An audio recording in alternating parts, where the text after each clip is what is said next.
전서 2장 1절입니다.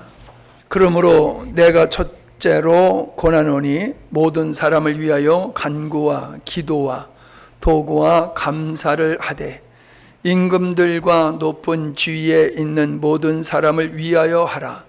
이는 우리가 모든 경건과 단정한 중에 고요하고 평안한 생활을 하려 함이니라. 아멘. 요즘 우리 나라의 어려움을 보면서 기도하다가 우리가 나라를 위해서 왜 기도해야 되는지를 생각해 보게 되었습니다. 성경에서 우리에게 나라를 위해서 어떻게 하라고 말씀하시는가를 살펴볼 때에 임금들과 높은 지위에 있는 모든 사람을 위해서 기도하라 라고 말씀하고 있습니다. 그러면은 어떻게 기도해야 되느냐, 왜 기도해야 되느냐라는 질문을 우리가 할 수 있습니다. 그것은 오늘 말씀에 보면은 답이 나와 있지요. 모든 경건과 단정한 중에 고요하고 평안한 생활을 하려 함이니라. 경건하고 단정하다라고 하는 것은 믿음의 생활을 표현하는 것이라고 볼 수가 있겠지요. 그 다음에 고요하고 평안한 생활이라고 하는 것은 어떤 육체 환경을 얘기하는 것이라고 볼 수가 있습니다. 한마디로 묶어서 얘기하면은 우리가 편안한 믿음의 생활을 우리가 하기 위해서는 나라가 평안해야 된다라고 하는 것입니다. 그거 모르는 사람 어디 있습니까? 그 나라를 위해서 기도할 때에 우리의 기도의 목적이 어디 있느냐? 다분히 우리가 평안한 생활을 하기 위함만은 아니다라고 하는 것입니다. 중점을 둬야 될 것은 하나님의 의를 이룰 수 있는 교회가 믿음의 생활을 자유롭게 할 수 있으려고 하면은 나라라고 하는 토양이 안정되어야 된다라고 하는 겁니다.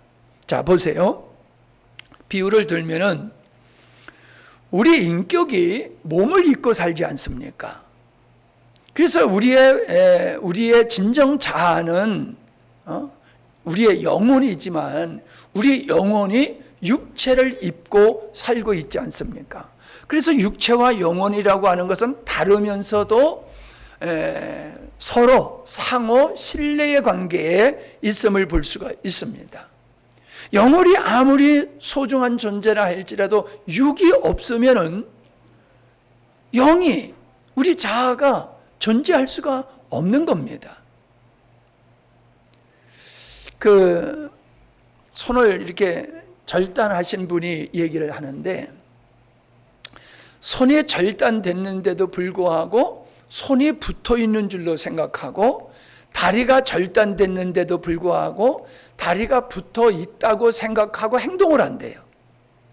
그래서 이렇게 짚는다는 거예요. 무의식 중에 이렇게 짚는다는 거예요. 근데 안 짚힌다는 거예요. 근데 자기는 손가락이 다 있는 줄로 생각하고 짚는다는 거예요. 근데 실제는 없고 다리도 잘렸는데 그 전에 있었으니까 다리가 있는 줄로 알고 일어나서 걸으려고 하다가 넘어지는 일이 있다라고 하는 이야기를 들어본 적이 있습니다. 그러니까 우리가 영적 생활을 몸을 통해서 하는 게 분명하단 말이에요. 영적 생활만이 아니라 내가 살아가는 데 있어서는 몸을 도구로 삼고 살아가지 몸 없이 내가 살 수가 없는 거라는 거지요. 여러분, 몸이 사는 게 아니잖아요. 내가 몸을 가지고 사는 거잖아요. 그와 마찬가지로 우리는 이 국가와 신앙이라고 하는 것은 별개라고 사람들이 생각을 하는데 그렇지 않습니다. 영과 육은 다르지만은 절대적인 상호 보완 관계인 것과 같이 신앙생활이라고 하는 것은 국가라고 하는 이 토양, 울타리가 있어야지 할 수가 있는 것이거든요. 그게 없으면은 우리는 생활을 할 수가 없다라고 하는 겁니다. 그러니까 우리가 교회가 중요하고 또 우리 신앙생활이 중요하지만은 그만큼 중요한 게 나라라고 하는 겁니다. 국가라고 하는 겁니다. 근데 여러분, 국가라고 다 좋은 게 아니잖아요. 저 북한 같은 나라는 어떻습니까? 그건 지옥이라고 그러잖아요. 지옥이라고. 정상적인 국가가 아니니까 거기서 목숨을 걸고 탈북을 하고 우리는 거길 갔다가 지옥이라고 얘기하면서 거기서 살고 있는 사람들을 구출해내야 된다. 해방시켜야 된다. 우리가 그렇게 얘기를 하지 않습니까? 왜 그렇습니까? 정상적이지 못한 국가에서는 인권이 존중되지를 않는다. 자유가 보장되지 않는다.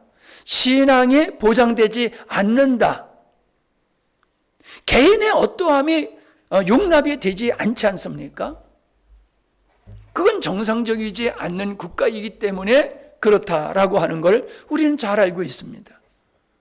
근데 우리는 이 자유 대한민국에서 살아가면서 모든 걸 누리고 있으니까는 당연한 거로 생각합니다. 여러분, 이 자유 대한민국이 그냥 자연히 생겼습니까? 아니지 않습니까? 뭐 근래에 보면은 우리가 일제치하에 있다가 패전국의 식민지였던 우리나라가 미국의 승리함으로 말미암아 독립을 얻게 되어지고 그 상태에서 러시아가 북한을 종전이 됐는데도 북한을 계속 밀고 내려오는 걸 보고 미국이 이걸 막기 위해서 38선을 그어가지고 거기서까지 내려오지 말아라. 그래서 38선까지만 이 러시아가 소련이 통치하고 38선 이남은 미국이 통치하면서 결국 이 나라가 세워질 때에 자유 대한민국이 세워질 때에 얼마나 혼란스러웠습니까? 북한의 공산주의를 동조하는 그러한 세력들이 이 땅에 많았지 않습니까? 뭐 그건 우리가 조금만 공부해 보면은 박헌영이를 통한 이 종북 세력들이 이 남한의 자유 대한민국을 수립하는 것을 반대하고 그걸 반대하기 위해서 시작된 게 제주 4.3 사건이다라고 하는 것을 우리는 알 수 있습니다. 엄청난 몸살을 통해서 자유 대한민국이라고 하는 이 나라가 이승만이라고 하는 믿음의 사람에 의해서 세워졌다고 하는 걸 우리가 알고 있지 않습니까? 그런데 우리가 알듯이 6.25 전쟁이 발발했다라고 하는 것을 우리가 잘 알죠. 여러분, 6.25가 발발하게 된 동기가 뭡니까? 땅 빼먹기 위해서 전쟁한 게 아니잖아요. 땅 빼먹기 위해서 전쟁한 것이 아니라 김일성이가 한반도를 공산화시키기 위해서 남침을 한 거지 않습니까? 그래서 뭐 때문에 그렇게 피 터지게 싸웠습니까? 그때에 가장 피해를 많이 본 게 교회라는 것을 우리는 잘 알고 있습니다. 내가 용인에 있는 기독교 100주년 기념관에 가보니까는 가끔 내가 얘기했지만은 순교당한 사람들이 전라도 쪽에 훨씬 많아요. 전라도 쪽에. 지금도 전라도 쪽에 교회가 이 경상도 쪽보다도 훨씬 부흥되어 있는 것을 보게 되어지거든요. 그렇게 순교자적 신앙생활을 그분들이 했기 때문에, 그리고 순교를 했기 때문에 거기는 6.25가 지나간 후에도 교회가 그렇게 아름답게 성장할 수 있었다라고 하는 것입니다. 결국 6.25 전쟁은 적과 통일, 공산화시키려고 하는 세력과 자유민주주의를 사수하는 세력 간의 전투였다라고 하는 걸 우리가 알 수 있습니다. 어떤 사람은 해방전쟁이었다, 그런 얘기를 합니다.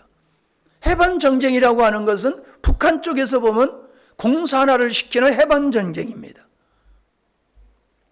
그 해방 전쟁이라고 6.25를 평가한다는 것은 그 사람은 자유 대한민국의 사람이 아니다. 우리는 그렇게 볼 수가 있는 겁니다. 유례 없는 연합군들이 우리나라에 와서 젊은 사람들이 얼마나 많이 죽었습니까? 그들이 싸우고 뭘 받아간 게 아니지 않습니까? 뭐 그들이 와서 싸웠다고 우리가 그들에게 보상해 주는 거 아니지 않습니까? 그냥 와서 젊은이들이 피를 흘리고 싸웠다는 겁니다. 무엇을 위해서요? 개인적으로 보면 뭐 국가에서 가라 그러니까 가서 싸운 것이겠지요. 그러나 큰 틀에서 보면은 왜 나라들이 그 장병들을 파병해 가지고 싸움에 동참하게 했느냐 하면은 자유민주주의를 지키기 위해서다. 그때 당시에는 이제 공산주의와 민주주의가 첨예하게 대립해서 싸우는 게 한반도였단 말이에요. 공산주의가 많이 있었지만은 다 전쟁이 일어난 게 아니란 말이에요. 한반도에서만 일어났기 때문에 그 공산주의의 이 팽창을 막기 위해서 싸웠는데, 사실 공산주의의 팽창을 막기 위해서 싸웠다는 이야기는 자유민주주의를 지키기 위해서 싸웠다는 겁니다. 이 얘기를 왜 합니까? 만약에 그때 적화 통일이 됐다, 누가 말하는 대로 그때 미군이 참전 안 됐으면 한반도가 통일됐을 텐데 이러는 사람이 있어요? 통일됐겠지요. 그럼 어떤 통일이 됐어요? 공산화 통일이 됐겠지요. 그러면 지금 우리가 이렇게 누리고 살 수 있겠습니까? 우리는 지금 북한에서 고생하고 있는 그들과 뭐 별별 차이 없이, 아무리 조금 더 나을지 모르겠지요. 그들과 별 차이 없는 어려운 생활을 하고 있을 겁니다. 제가 지난번에 그런 얘기 했잖아요. 북한에서 전쟁 때 이렇게 배 타고 피난 왔던 거기가 무슨 항이죠, 거기가? 응? 흥남부도? 하여튼 거기서 아버지가 이 배를 타고 내려올까 말까 하다 안 내려왔다는 거잖아요. 그래서 그가 아버지가 남한으로 내려왔으면은 남한에서 태어나서 자유 대한민국의 국민으로서 이 엄청난 많은 것을 누리며 살 수 있을 텐데, 아버지가 그걸 선택하지 아니하므로 그래서 북한에서 태어났고 그렇게 힘든 인생을 살았다는 얘기를 제가 하지 않았습니까? 예. 우리는 이러한 것을 어떻게 생각해야 되느냐? 우리가 믿음의 관점에서, 성경적인 관점에서 이러한 것을 우리가 봐야지 되는데, 나라라고 하는 것은 국민, 국토, 주권을 통해서 나라가 형성되지 않습니까? 그런데 여러분, 그게 전부가 아니잖아요. 조금 전에 얘기한 가지, 이제 전체주의 나라가 있고 공산주의 나라 뭐 이런 게 있지 않습니까? 그거는 국민과 주권과 국토만 가지고 얘기하는 게 아닙니다.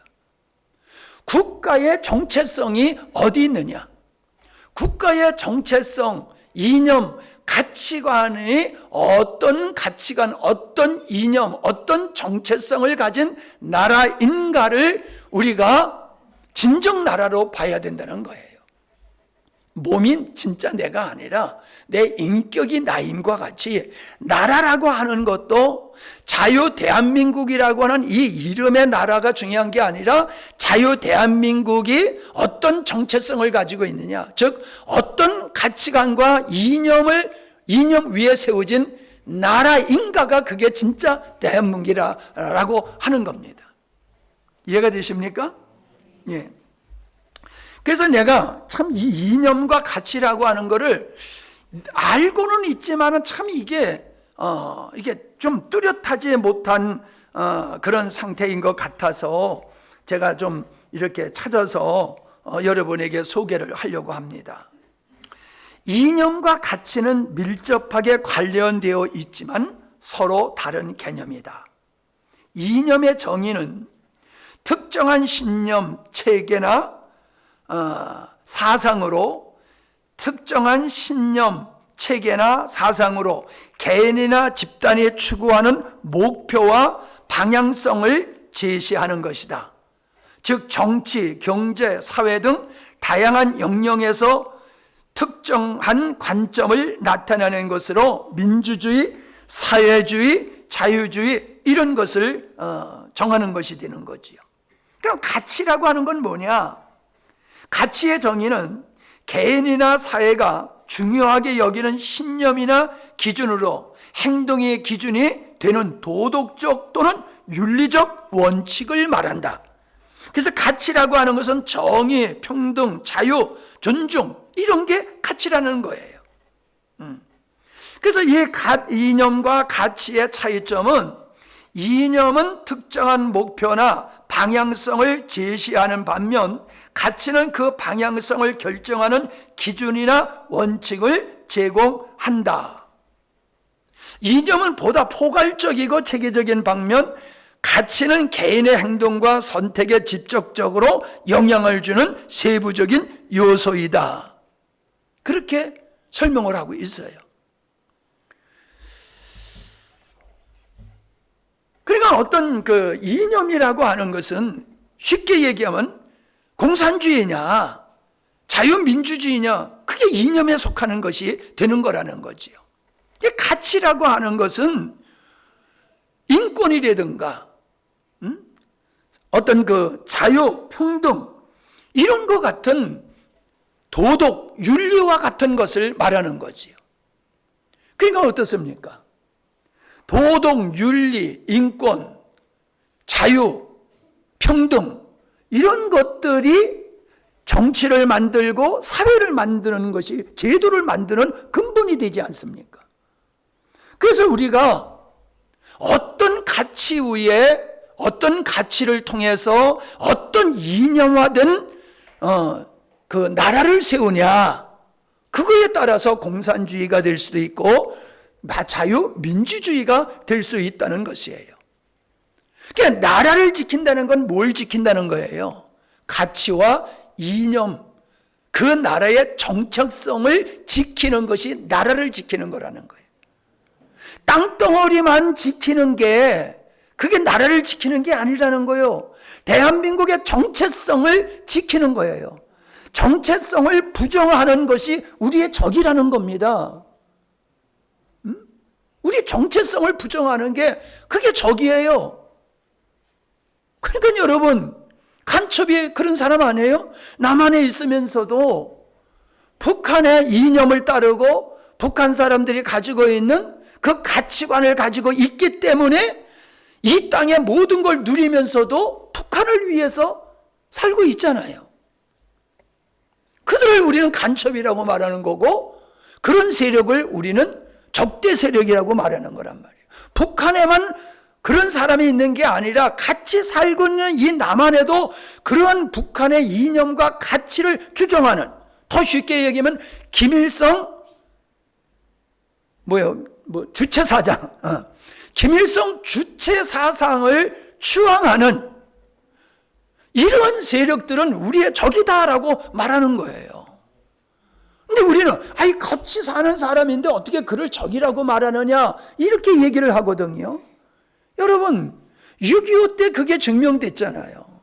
같이 살던 마을 사람들이 북한의 남침에서 내려오니까는 그들이 정체성을 드러내가지고 같이 살던 동네 사람들을 잡아다가 창으로 찔러 죽이고 묶어가지고 우물에 빠뜨려 죽이고 같이 살던 사람이 그랬잖아요.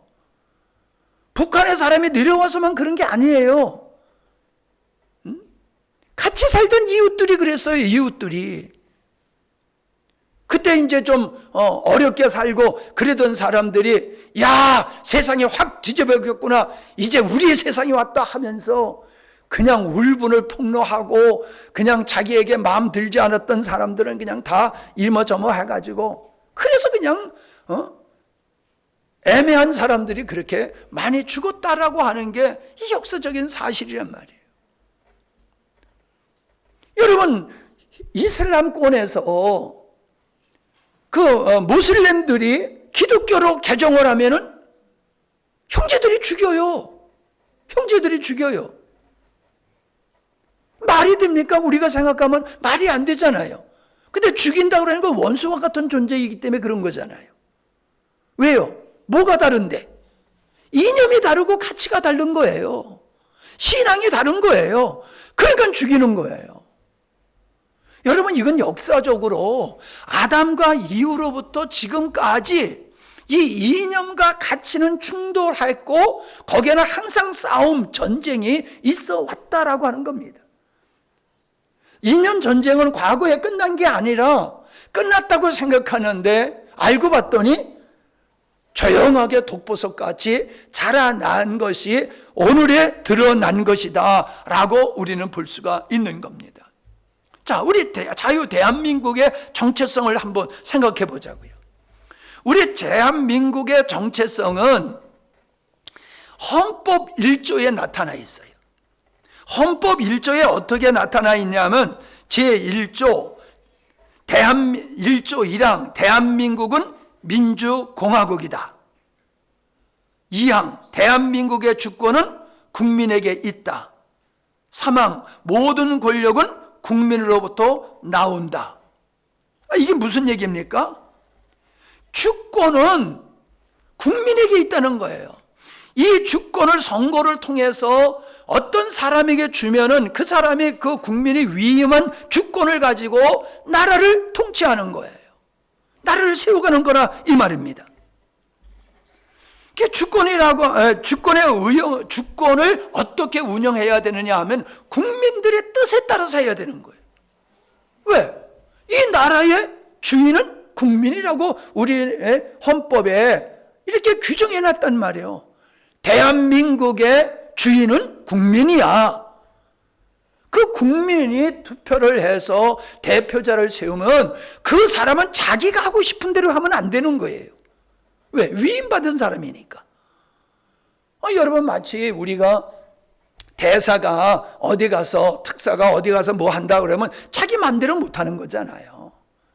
대통령의 뜻을 따라서, 임금의 뜻을 따라서 행해야지 자기 기분대로 할 수가 없는 거잖아요. 여러분, 권력을 가진 사람들이 그걸 인식을 해야 된단 말이에요. 내가 권력을 가지고 나라를 다스리지만, 그러나 이 권력은 나라를 위해 써야 되고 국민을 위해서 써야 되는 거지, 이 권력을 가지고 나의 어떠함을 위해서 쓰면 안 된다라고 하는 의식이 국회의원들이나 대통령이나 법관들이나, 이제 법관들은 뭐 해서 가는 거지만은, 특별히 국회의원하고 대통령은 그것을 우리가 깊이 인식을 해야 되는 거거든요. 군의원, 군수, 도지사, 시장 다 마찬가지입니다. 국민이 뽑은 사람은 국민을 대변하는 사람이지 내가 됐으니까 내 맘대로 하겠다, 이게 아니란 말이에요. 국민이 누굴 뽑습니까? 그 사람의 정책을 보고 뽑는 거예요. 이 사람의 인격이, 이 사람의 가치관이, 이 사람의 사상이 보니까 대한민국의 정체성에 맞아. 그러니까 뽑아주는 거란 말이에요. 근데 불행하게도 지금 그래요? 선거 때 되면은 와서 그냥 아양을 다 떨고 선거만 딱 끝나게 되어지면은 국민 위에 군림을 하잖아요. 국민 위에 군림을 하잖아요. 국민의 종으로서 일을 하는 게 아니라 국민을 알기를 개돼지같이 여기잖아요. 그게 잘못 뽑은 거지요. 그런 사람을 뽑으면 안 되는 거지요. 그래서 국가의 형태는 민주제이고 정체는 공화제다. 그게 민주공화국이다 라고 하는 뜻이에요. 이 항에 보면 대한민국의 주권은 국민에게 있다. 모든 국민의 권력은 국민으로부터 나온다. 그래서 우리가 예를 들어서 군수가 잘못하면 소환제가 있잖아요. 소환제를 해가지고 잘못한 걸 요즘 흔한 말로 하면 탄핵하는 식이 되잖아요. 왜냐하면 국민은 국가의 주인이기 때문에 모순들을 심판할 수가 있는 게 이게 대한민국의 정체성인데 지금 그렇습니까? 그러니까 정상적이지 못한 나라라는 거예요. 저들 맘대로 해도 그냥 국민들은 손 놓고 있을 수밖에 없는 이런 현상이, 이게 바로 어지러운 세상이라는 거예요. 데모를 하고 뭐 막 이러니까 어지러운 게 아니라 법이 바르게 집행되어지지 아니하고 재판이 공정하게 되어지지 아니하는 거, 이게 어려운, 혼란스러운 거지. 경제가 어렵고 데모를 하고 그게 어려운 거 아니에요. 그건 진짜 현상이 아니란 말이지. 자유민주주의는 삼권으로 분리가 되어 있지 않습니까? 행정부, 입법부, 사법부. 그래서 입법부에서는 법을 제정하고 사법부에서는 법을 집행하고 행정부에서는 나라의 모든 행정을 이걸 하지 않습니까? 실행하지 않습니까? 그런데 서로가 견제하게 되는 게 이게 자유민주주의의 건전한 시스템이라고 하는 거죠. 그래서 대통령은, 행정부는 입법부를 견제하고, 입법부는 행정부를 견제하고, 사법부하고 입법부하고 행정부하고 이 셋이 다 서로 견제하는 구조로 되어 있단 말이에요. 왜 그래요? 아무리 좋은 제도라 할지라도 인간은 불완전한 존재이기 때문에 온전할 수가 없다는 거예요. 실수하고 잘못될 수가 없어요. 그래서 제도를 서로 견제하는 이런 제도를 만들어서 이 나라가 망가지지 않도록 여기 삼각대 같이 이렇게 만들었는데 지금 우리나라가 그게 지금 안 이루어지고 있다는 거예요. 그게 무너졌다는 거예요. 그게. 지금은 내가 봤을 때는 입법이 독주를 하고 있지 않습니까? 입법부가 자기들 마음대로 입맛대로 막 하고 있잖아요. 입맛대로. 거기에는 다 나름대로 논리가 있고 이유가 있어요. 그 사람들 얘기를 들어보면. 그러나 결과는 어떻습니까? 나라가 멈춰버리잖아요. 그럼 그게 나라를 위한 겁니까? 우리 나라가 바로 서려고 하면 법이 바르게 집행되어야 되는데, 선거법 같으면 6개월에 끝내야 되는데 그냥 1년, 2년씩 막 하잖아요. 그럼 봐주는 거잖아요, 그거는. 우리가 아는 사람 다 알지만은 부정으로 당선되고도 그냥 국회의원 4년 다 하잖아요. 왜? 재판을 빨리 안 하는 거야. 질질 끓으니까는 그냥 다 해먹고 끝나는 거예요. 이런 게 바로 나라가 혼란스러운 거고 이게 문제다라고 하는 것을 우리가 알 수가 있는 것입니다. 그러니까 지금 교회가 일어나고 있는 거잖아요. 왜 교회가 일어나고 있습니까? 국가에는 이 국가를 가치관에는 근간에 있다는 거예요. 그게 뭐냐? 창조존에 근거한 가치관이 있고 진화론을 근거로 한 가치관이 있다는 거예요. 진화론에 근거한 이런 가치관이 좌파하고 그게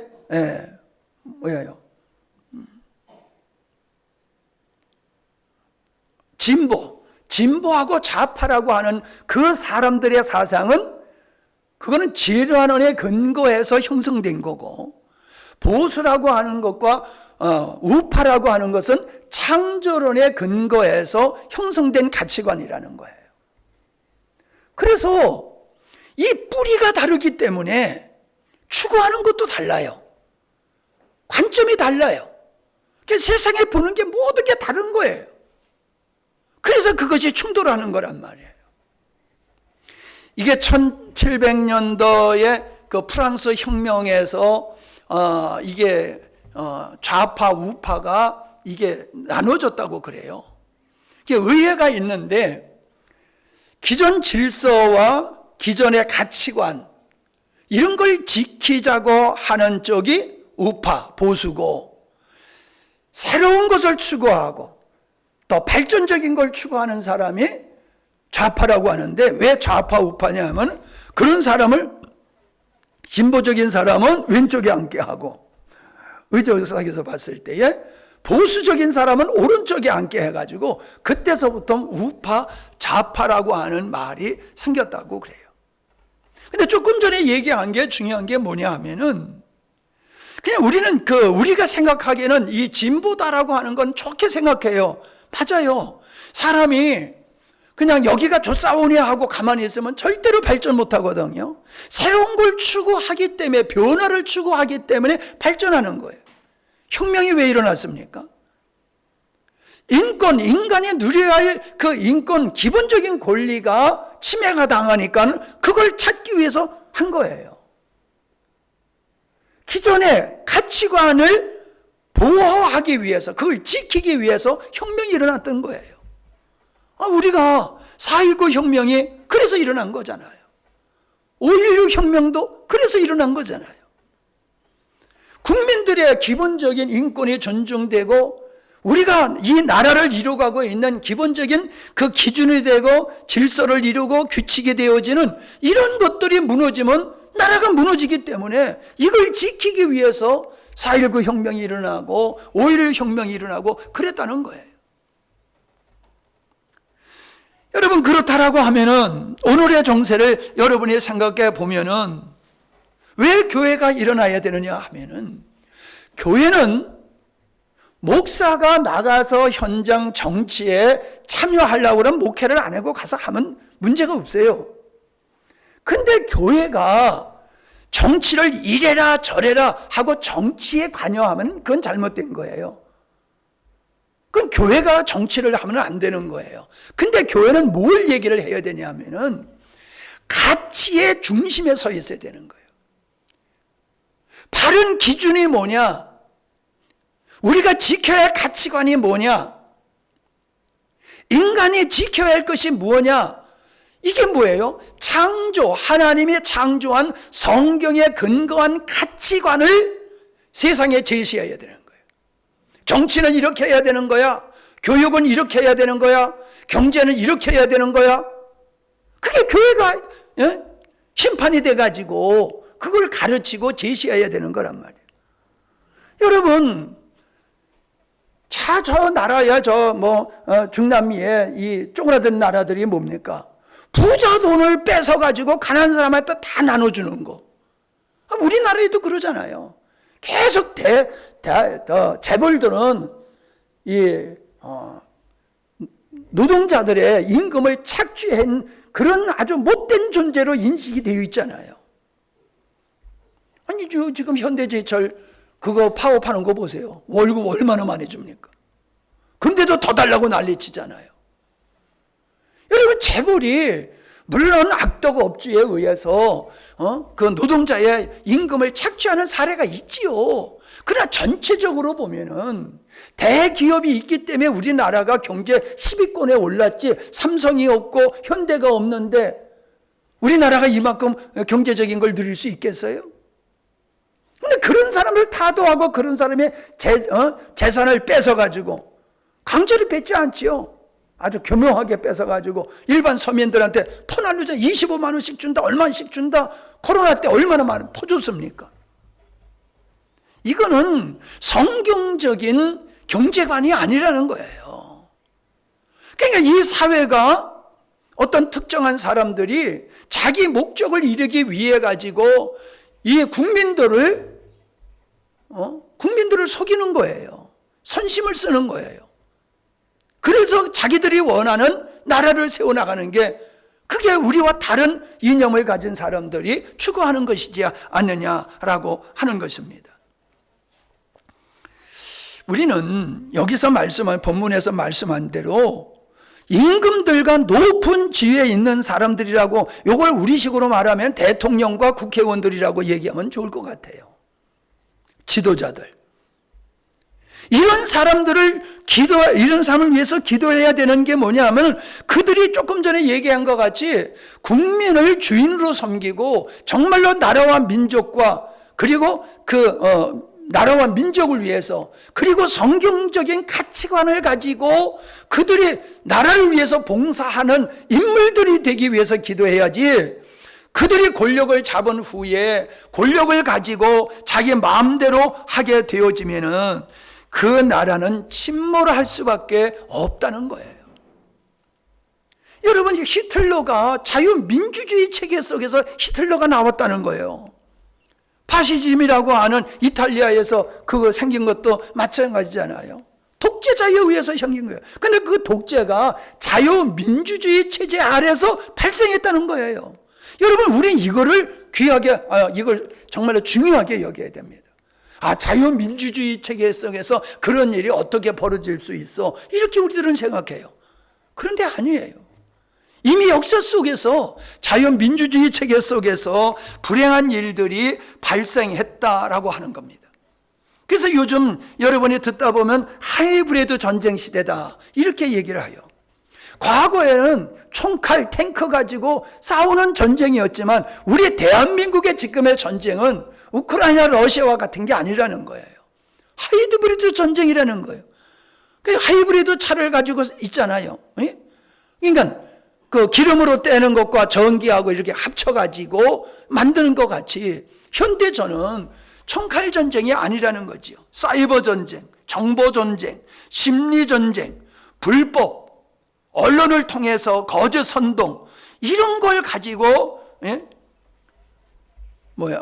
해킹, 이런 걸 가지고 전쟁하는 시대가 됐다는 거예요. 이건 보이게 전쟁하는 게 아니란 말이에요. 보이지 않게 지금 전쟁이 일어나고 있는 거란 말이에요. 사람들이 잘못된 사상에 현혹되어 가지고 그것에 세뇌되어지면은 그쪽 사람이 되는 거예요. 그래서 대한민국의 사람이 다 그쪽 사상을 갖게 되어지면 그냥 싸우지 않고 공산화가 되는 거란 말이에요. 그러니까 교회가 이게 아니다라고 하는 걸 외치는 거예요. 우리 자유 대한민국을 지키는 것은 성경에 근거한 이념과 가치관을 지켜야 된다. 우리가 이걸 뺏기면은, 자유를 뺏기게 되어지면 대한민국은 싸우지도 않고 그냥 다 넘어가는 거다. 이걸 알기 때문에 교회들이 외치고 있는데, 그걸 또 싫어하는 사람은 왜 싫어하는지 모르겠어요. 여러분, 교회는 정치하는 것이 아니요. 여러분, 투표하는 게 정치예요. 투표하는 게. 교회에서도 투표했잖아요. 교회 정치가 있고 사회 정치가 있어요. 정치가 나쁜 게 아니에요. 그전에는 그랬다고 그러더라고요. 이 정치하는 사람들이 문제가 있으면 목사님들을 찾아와가지고 그걸 물었다는 거예요. 목사님들한테 와가지고. 그래서 목사님들의 지도를 받고 정치를 하고 그랬었다고 그러더라고요. 우리나라의 옛날 얘기가 아니라 훨씬 더 세계적인 것을 얘기하는 겁니다. 교황시대를 봐도 그런 면이 보이지 않나 하는 생각이 듭니다. 우리는 이 하이브리드 전쟁 속에 살면서 우리가 이 PC를 통해서 얼마나 잘못된 정보들을 우리가 받고 세뇌를 우리가 당하고 있냐는 거예요. 지금 많은 사람들이 계몽됐다고 그러잖아요. 왜요? 지금까지 왜 잘못됐어요? 언론에 의해서 잘못된 보도와 보도하지 않는 것과 편파 보도를 통해서 국민들이 좌경화됐었다는 거예요. 그런데 이제 국민들이 이게 아니네?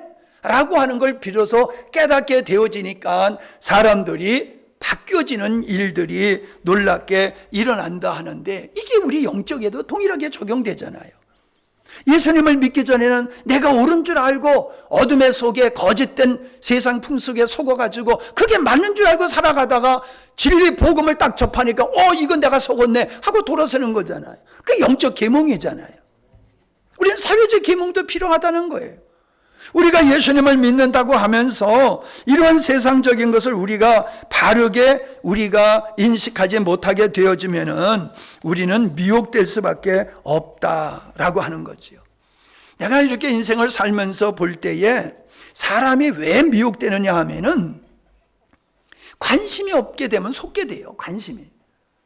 관심을 가지면 보여요. 관심을 가지면 진실이 보이고 들려요. 근데 관심이 없으면요, 보고도 그게 본 것 같지 않아요. 들려도 전혀 내게 남는 게 없어요.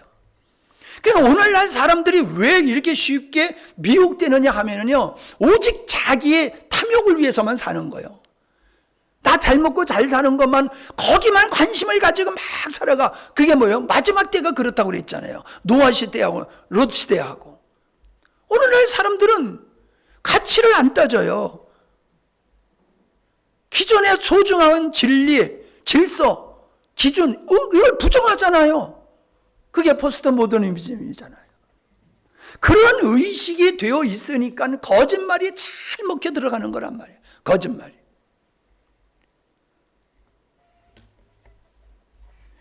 관심이 없기 때문에 안 보이는 거예요. 영적으로도 마찬가지예요. 사람도 우리가 관심 있게 보면 그 사람이 보여요. 근데 관심 없이 지나면은 몇 년을 같이 지내도 그 사람이 어떤 사람인지 모르는 거란 말이에요. 여러분 나 알아요? 여러분 나 아냐고요? 안다고 해도 맞고 모른다고 해도 맞아요. 왜? 내 입장에서 보면 여러분이 나 모르는 부분 많아요. 그래서 솔직히 섭섭할 때가 있어요. 아니 저렇게 나를 모르나? 아니 같이 사는 세월이 얼만데 저렇게 목사님의 마음을 모르나? 내가 섭섭할 때가 있어요. 왜 그래요? 여러분이 나를 알려고 들지 않은 거예요.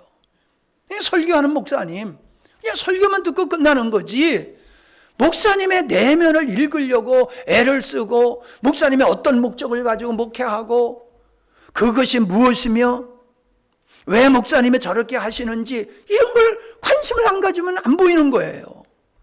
내가 관심 갖는 것만 보이는 거예요. 내가 관심 갖는 거. 목사님이 저 변한 거 없어요? 어저께 사모님이 여보 와서 이거 좀 해달라고 그랬더니 머리를 염색하고 있더라고요. 그래서 자기 머리에 이제 하다가 안 되니까 나보고 해달라고 그래가지고 내가 아주 정성을 들여서 하다 보니까 좀 남았어. 그래서 심심해서 한번 씩씩 발라봤어. 염색하려고 한 게 아니라 그냥 장난 삼아서, 왜냐면 그때도 옛날에도 해봤잖아요. 근데 그때는 머리숱이 많으니까 웬만큼 해서는 이게 다 이게 그 염색이 안 되는 거거든요. 꼼꼼하게 해야지 되는데 그때 생각만 하고 슬슬 장난 삼아서 발랐더니 머리숱이 없으니까 그냥 이게 물감이 들어버린 거야. 그냥 보면 여기는 하나도 없잖아요. 여기는 그대로고 이 위에만 이렇게 바뀌어졌잖아요.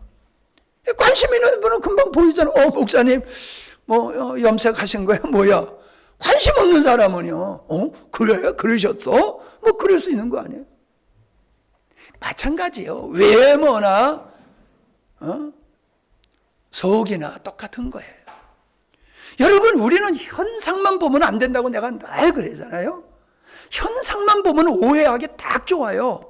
거짓말쟁이들은요, 얼마나 현상을, 거짓을 진실같이 꾸며서 얘기하는지, 그러니까 사기당하잖아요. 아니, 우리가 전화로 사기당하는 게 어때요? 하여튼 계속 와. 아빠, 나 핸드폰 고장났어. 뭐, 그러면서 뭐, 그러니까 문자가 이게 그냥 계속 와요. 내가 아빠인지는 어떻게 아는지. 여러분들한테 안 와요? 하이. 이게 우리가 당해봤으니까 알지. 안 당했을 때는요, 처음 했을 때는 이게 진가민가 하는 거거든요. 근데 여러분, 아들하고 여기 있는데, 아들이 지금 말이에요. 지금 교통사고를 나가지고 큰일 났다고. 뭐, 그리고 문자가 와 보세요. 그럼 속겠어요?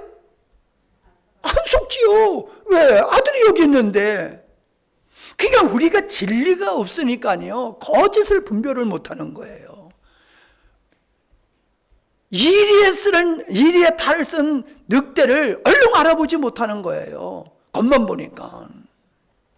여러분, 제가 지난주에도 그랬지만요, 하나님의 창조 의도에 근거한 십자가의 복음으로 세상을 봐야지 세상에 똑바로 보이죠. 다른 거로 보면요, 우리 미혹될 수밖에 없습니다. 미혹될 수밖에 없어요. 그래서 난 여러분에게 당부하고 싶은 게, 정말로 우리가 이 세상을 하나님의 관점에서 보자. 근데 좀 보세요. 세상에 보면은 이 우파이면서도 기독교에 아닌 사람이 있어요. 기독교인이 아니면서도 우파야. 그냥 우파라고 해서 다 기독교인이 아니에요.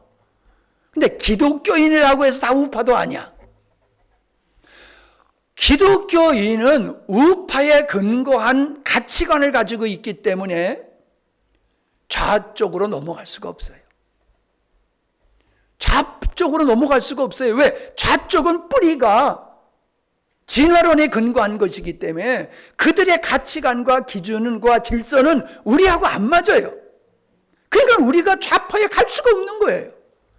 내가 우파가 좋아서 우파로 가는 게 아니에요. 우파는 하나님을 안 믿어도 그 가치관이 성경에 근거한 것이 됐기 때문에 하나님을 안 믿어도 그 우파는 그걸 근거했기 때문에 하나님을 안 믿어도 우파가 있을 수 있는 거고 믿으면 우파로 갈 수밖에 없는 거예요. 그러니까 여러분 보세요. 세상에 난리 치는 사람들은 기독교인이 전부잖아요. 그건 왜 그래요? 그분들은 성경적인 가치관을 가지고 있기 때문에 우파가 될 수밖에 없는 거예요.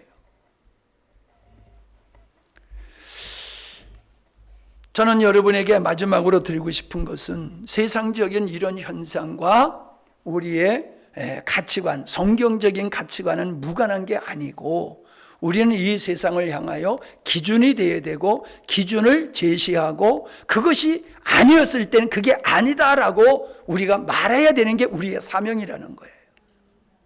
아멘? 나가 싸우라는 거 아니에요. 진리를 지키라는 거예요. 여러분 차별금지법, 동성애 이건 여러분의 목소리에 따고 맞으면서도 그건 아니라고 외쳐야 되는 거잖아요. 싸워서라도 싸우면서도 아니라고 외쳐야 되는 거예요. 교회에서만 외치고 나가서는 입 다물고 있는 게 그게 바른 거 아니에요. 우리가 교회에서 진리를 외치는 것과 같이 나가서도 여러분은 진리가 아닌 것은 진리가 아니라고 외쳐야지 이 나라가 건강하게 되는 거지. 인간적인 관계를 지키기 위해 가지고 그냥 종교야 하고 넘어가면요 여기저기서 독보수식 커가지고 이 난리를 치게 되는 원인이 발생한 거란 말이죠. 그러니까 여러분 자녀들을 여러분이 바르게 성경적 가치관을 세워주고 세계관을 세워주는 게 굉장히 중요한 겁니다. 잘 길러가지고 빨갱이 만들면 안 돼요.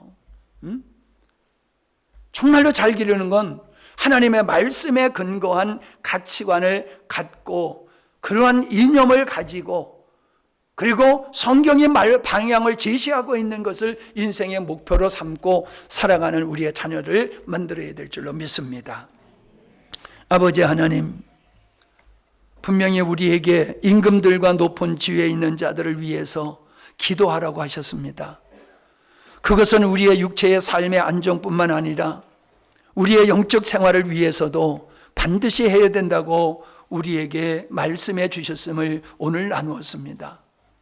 하나님, 다분히 그냥 우리가 잘 살기, 편하게 살기 위해서 우리가 구하는 것이 아니라 정말 이 땅에 하나님의 정의가 이루어지고 하나님의 말씀에 근거한 나라가 세워지며 자유와 인권이 보증되어지는 이런 나라가 되어서 우리가 자유로운 믿음의 생활을 통하여 하나님의 원하시는 영광스러운 교회를 세워나가게 하시고 정말로 이 땅에 하나님께서 부으신 은혜를 세계 만방에 펼치는 선교 사역의 역할을 감당할 수 있는 민족이 될 수 있도록 은혜를 베풀어 주시옵소서. 우리가 복음 하면서도 복음에 근거한 가치관을 갖지 아니하고 말씀에 계몽되지 아니하고 세상적인 것 영향받은 그런 상태에 우리가 있으면서 하나님과 부딪히고 성경과 부딪히는 일을 범해서는 아니 될 줄로 압니다.